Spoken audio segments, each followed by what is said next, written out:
Hello, everyone. Welcome to the Wellbeing Project. You're with Karine Rayson from the Crew Coach, and I'm so pleased to have Jacqueline with us, or Jacqueline. She's in Canada, and she's a creative grief coach.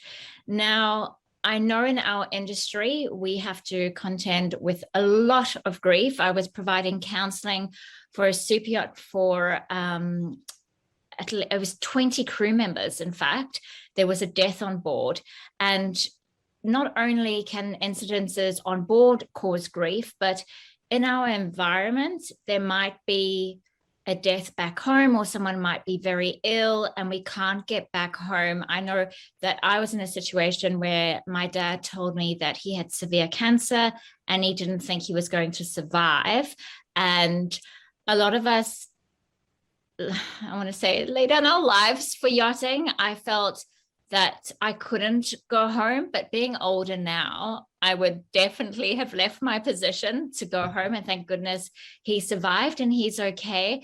But I think having your expertise, Jacqueline, is just amazing. We're so fortunate, and I cannot wait to learn more about you and your offering within this interview for Yachting International Radio. In addition, I know that we're collaborating next year for the TTC tribe with regards to running a workshop for the greater community, so that you can, as listeners, access Jacqueline's expertise. So welcome. Thank you so much for having me. It's a pleasure to see you again, Karine. Thank you. So how did you get into the world or the profession of grief?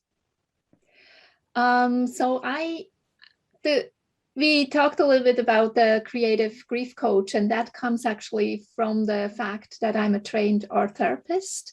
So I have been an art therapist since 2000. I sometimes don't even want to count the years, but it's 21 years now. And so I worked with lots of different people, different ages, from children to the elderly that had challenges in their lives. And then in 2013, my mom died.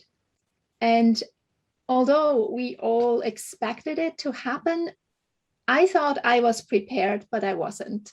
So the grief that followed was really, really tough on me, and I just didn't know what to do and how to help myself. So I got a little bit stuck in a not so healthy way of just working a lot, crying a lot, but not moving forward in a good, healthy way.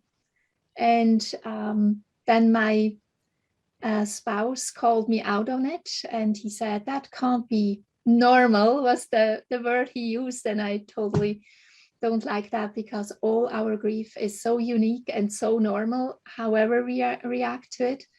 And but I realized that he was right. I was stuck.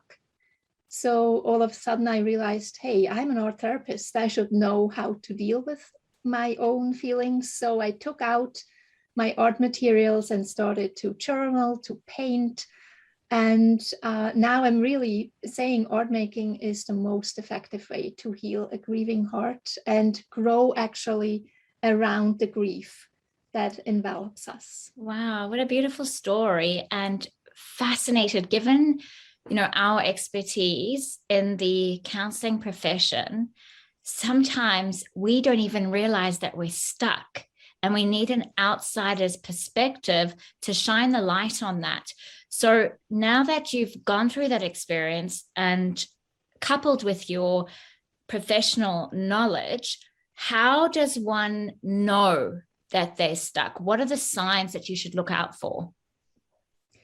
In my case, it was really that, repeating kind of patterns of things that I did, thinking I was okay, but I wasn't. It can be also that you withdraw from all your family members, from your friends, that you just want to be at home. And I'm not talking about the first 1 or 3 months. I'm talking into long term, where you don't want to be out in the world anymore. and you are, just keeping to yourself, you also might experience that you will not find anybody that understands your feelings, and will have that feeling of, I better don't talk about my grief because nobody will get it anyways. And that makes it even harder for yourself to find that little spark or that person in your life that will support you. And so reflecting on that could really show you that it would be a good idea to talk to a professional or visit a support group in your area. And there are lots of online possibilities now too. Beautiful. Awesome. So just with my background as a counselor, we learn different modalities, and I love creative art therapy as well. And I think there's certainly a time where it can be extremely effective over other types of therapeutic modalities. But then what I've also noticed that sometimes you can be faced with resistance. So when I introduced it into the prison system, when I was working with men, they would say comments like, well, I'm not going to draw. How is this going to be helpful? So can you speak a bit more about that? Right. And I know what you're talking about. That has happened to me as well when I was working with the elderly, actually, and they just thought, oh, this is children's play. And so it's really to step into that process. And I always say, you have to try it out before you judge and say that's nothing. And so, like you probably have experienced with your prison men there, all of a sudden they start to open up while they are making art, while they are creating, while they are painting or doodling or gluing. All of a sudden, all those stories are coming out because that process, doing something with your hands, brings up also the words that were missing beforehand, before you started to work with the art materials. And that's what I always find very interesting, also to see when somebody is not talking during a art making process. Afterwards, they are much clearer on where they are stuck on and what worked for them and what didn't.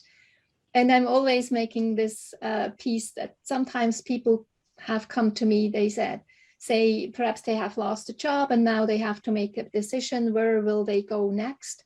And they just say, I can't make any decisions anymore. I just lost that ability. And through the painting process or the art making process, afterwards, I can reflect back to them that they actually made a lot of decisions during that whole process, where they choose a color, they choose a certain size of a brush or a pencil, and all those little micro decisions will show them again that this decision making is not the problem. There must be something else behind it. And it's just really, and you have probably experienced that too, that sometimes with the art making, we can slowly tease out what is really going on. It's really asking the right questions. Yeah. And I can totally resonate with what you're saying, because that's exactly what happened when we were drawing in the group, and I used mindful coloring in, and they just couldn't stop talking. And it almost took away a barrier, that discomfort or awkwardness with regards to disclosing. And it was so beautiful. It's special to be part of that. And I can certainly see the effectiveness of it. And in addition to that, how fast it actually works. Absolutely. Yes. Yeah. Now, you are also an author. You've published your book. Can you tell us a little bit more about that? Yes, I wrote end of 2019. I just felt that it was really important to bring out kind of a hope into the world, that there is a possibility to heal your broken heart when you have lost someone. It's called From Grieving to Grateful, Mm. Heal Your Broken Heart. And it's a short read. I always say you don't need a lot of time to read it. A short read ebook, and short read because when you're grieving, sometimes it's really difficult to stay focused on one piece at a time. So I made it really interactive as well. There is a workbook that goes with it. And it's really telling the story of different women that have gone through a creative grief approach and have found different ways to cope with it. And at the same time, I give a lot of, I call them compassionate actions, where you can do an art making piece or a journal entry so that you can really move yourself forward in that regard. And my emphasis always is from grieving to grateful, so that you are grateful for the relationship that you had with your loved one who has died, but also grateful that you can take the love and the person and relationship that you had with you on your future way, on your path, on your healing path. And you don't have to leave anybody behind because you're moving forward. Yes. And it's interesting that you say that, because one of my clients, he lost his best friend to suicide in yachting, but he wants to keep his memory alive and make an impact. And it's motivating him to leave a legacy.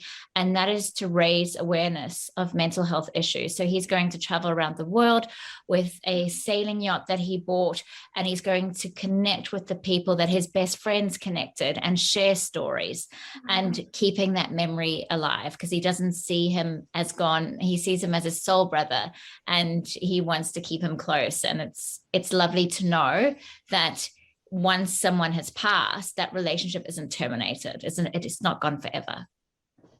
Exactly. And that's such a beautiful example of, you know, to honor your loved one and really kind of, that the storytelling, right? That all of a sudden you find other people that have their own stories with that person, and it just makes your relationship even bloom more. Yeah.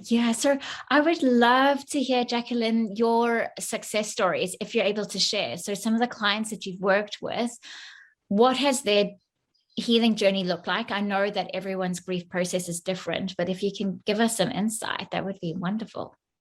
Yeah, perhaps I have to back up a little bit. So in 2013, when I was stuck in my grief, and then I kind of moved forward in a new way with art making and art therapy, I also took then classes in grief recovery and combined that into a program that is called Healing for Grieving Hearts. And it has a lot to do with going back into your biography, also painting, art making, and finding the resilience that you have that might be overshadowed by all the grief that is around. And so the success parts that I can mention is woman that had lost her husband, and she had a business, and it just stopped her in working in her business. She kind of put she closed the doors, kind of, but didn't tell anyone that she was actually closed, and it created a really difficult feeling for herself and her customers that still wanted to work with her. And then working through those 10 hours that we had together and a little bit more made her realize that actually giving to others and serving her customers helped her healing. And so she really had the confidence again afterwards to slowly open up, to give herself a good chunk of time to do that, and also reevaluate what was really the path she wanted to go with that business. but she opened up again, and I know she's thriving now, which is really beautiful to know. Oh, that's amazing. And the other thing I wanted to mention about grief is that it might not be directly with a loss of a individual. It can be a career change. It can be finding your sense of identity after being a mum for so many years. Like there's so many different aspects with regards to grief. Are you able to share some examples of those, of what grief looks like? I have to admit, in the last 7-8 years, I have worked really with women that have lost a loved one, because I saw the need to help them. But beforehand, actually, I had been working with lots of mostly women and youth as well, that were stuck in their own life and didn't realize, and me neither at the time probably, that it was real grief that was happening. But they were stuck in not being able to give what they had lost a good place. So we always worked with rituals at that time, and then also now with the grieving population, I work with rituals where you, for instance, if you had a job that you really loved and something happened during perhaps the last couple of months that we are in, those really special times where that job was not available anymore, or tourism broke down, and perhaps in your regard, perhaps there were not that many ships out there anymore. And so they lost kind of their passion, what they lived for, what they loved. And with a ritual, you can give that feeling of, or I should say, you can give an acknowledgement to what you have lost. And something real simple is, cut out some hearts out of paper and write on those hearts what you are missing with that job. Perhaps it's people, it could be the whole surrounding, the social interaction with others. Put that on those hearts, and then let it go into a river. Don't put it in the ocean, because it will come back with the waves, and we want to see them float away from us in a very loving way. Okay. So those are rituals that I say are really helpful. There are rituals where you can do something very similar with candles at home, where you have a candle for each of the losses that you have experienced. Perhaps it's the loss of identity at the moment, and give it a loving place by having the candle lit, and then, perhaps sit there with your journal and write down what is missing in your life. Sometimes it's really important to acknowledge what we have lost to be able to move into a new direction. Yeah, absolutely. And with your clients, do you have a formula or a structure with regards to the activities, creative activities you present, or does it really depend what's happening in the moment? It's kind of both, because the program is clear. I have clear kind of steps that I know that will help my clients. But at the same time, I also know that there has always to be space for interruptions. Something might happen in their life that nobody could predict. So there is always enough time in that whole program where we can really dig deep into other pieces. And so the flow is kind of given, but it's very flexible and adjusting. Yeah. So if people want to work with you, how do they find you? They can find me on my website at healingforgrievinghearts.com, or on Instagram, Creative Grief Coach, or Healing for Grieving Hearts. I have two accounts there, and also on Facebook. Also Healing for Grieving Hearts. It's a Facebook page. Oh, wonderful. Thank you so much, Jacqueline, for your time. And as I said at the start of the interview, we're going to be doing a workshop for all of you that Jacqueline will be running. I believe it's in March, isn't it, Jacqueline? Yes, yeah, it is. Okay. Have you started planning? You've got like some sort of structure for it to give people insight, or is it too early to say? What I really would love to do is bring some kindness, to the whole training, definitely. And I mean, when I say kindness, is being kind to yourself, because when we are grieving any loss, we forget to be kind to ourselves. We often just beat ourselves up over it, like that feeling of I can't make a decision and I don't know where to go next. And bringing back some kindness into your life, that would be definitely a part of it, and probably some compassionate actions and rituals. Yeah, but oh, it sounds so good. Be surprised. Well, I'm so looking forward to it. Thank you so much for your time and sharing your knowledge with us. It was beautiful. Thank you for having me. I'm really glad that you asked. My Take care. Thank you.